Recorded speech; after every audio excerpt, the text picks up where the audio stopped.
Lastly, my message would be, bring out your potentials. Do not limit yourself. Pwede ba na ako na siya mangyo sa inyo, ha? Yes, sir. That is not too much, di ba? That is not too much. Just bring out your potential sa inyong mga trabaho. Ihatagin yung best sa trabaho. And then, it will be rewarded in God's time na wala nakabalo. I am so happy na na-inspired ko kagahapon sa nakita na ako sa results sa ito mga officers nga nakita mi dito sa region.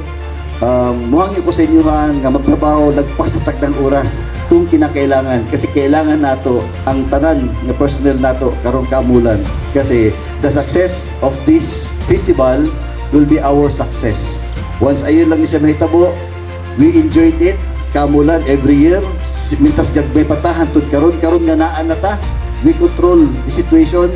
So panikamutan nato tanan nga mahuman ang kining kamulan nga walay madunggaban, walay mag-away, walay makawatan ng motor, nga muli sila sa ilang mga balay, nga libay sila, nalingaw sila pagbisita sa kamulan. I need everybody's cooperation. Salamat sa tuwang tanan, may buntag sa tuwang tanan.